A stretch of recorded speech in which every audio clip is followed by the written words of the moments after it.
بسم اللہ الرحمن الرحیم۔ السلام علیکم۔ اس سے پہلے ویڈیو میں ہم نے پیج نمبر 21 کے اوپر اختر شیرانی کا چیپٹر پڑھا تھا اور میں نے آپ کو اس کو سمجھایا بھی تھا۔ آج ہم کریں گے اختر شیرانی کے سوال جواب، جو کہ ہیں پیج نمبر 22 کے اوپر۔ اس میں آپ دیکھیں، سب سے پہلا سوال ہے اختر شیرانی کیوں مشہور تھے؟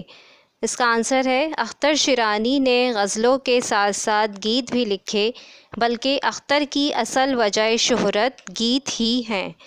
اس کا آنسر یہ آپ اس میں سے بھی لکھ سکتے ہیں، اور پیج نمبر 21 کے اوپر یہ چھٹی لائن کے اوپر یہ موجود ہے۔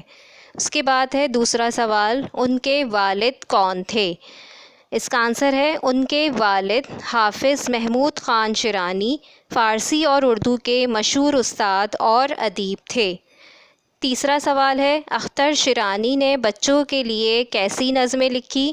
اس کا آنسر دیکھیے، انہوں نے بچوں کے لیے پیاری پیاری نظمیں بھی لکھیں، جن میں واقعات اور کہانیاں چھپے ہوئے ہوتے ہیں اور جن کی زبان نہایت آسان اور بچوں کی سی معصومیت والی ہے۔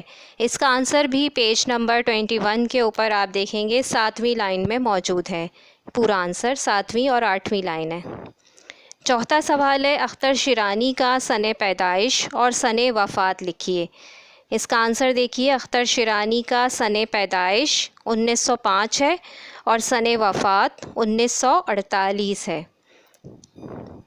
اس کے بعد آپ دیکھیے 5واں سوال ہے جمع کی آپ کو واحد لکھنی ہے، یعنی آپ کے پاس جو الفاظ موجود ہیں وہ جمع دی ہوئی ہیں اور آپ کو واحد لکھنی ہے، جس میں پہلا ہے شعرا۔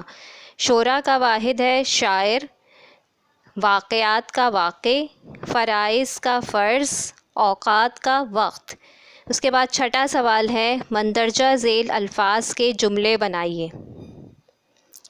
اب آپ جملے کا دیکھیے، پہلا ہے باز۔ یہ باز پرندے والا نہیں ہے، بلکہ یہ باز کہتے ہیں کہ چند یا کوئی ایسے جو ہوتا ہے اس کو کہتے ہیں باز، یعنی بعض لوگ بہت ایماندار ہوتے ہیں یا بعض لوگ بہت جھوٹے ہوتے ہیں، تو آپ اس کا یہ جملہ بنا سکتے ہیں۔ اس کے بعد نمبر 2 ہے پرورش۔ پرورش کہتے ہیں پالنا یا تعلیم و تربیت۔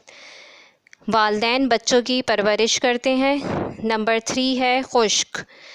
اس میں تیسرا جو آپ کے پاس جملہ دیا ہوا ہے یعنی سوکھا ہوا، خشک کہتے ہیں ڈرائی کو انگلش میں۔ سردیوں میں موسم خشک ہوتا ہے۔ نمبر 4 ہے آسان۔ میں آسان کام جلدی کر لیتا ہوں۔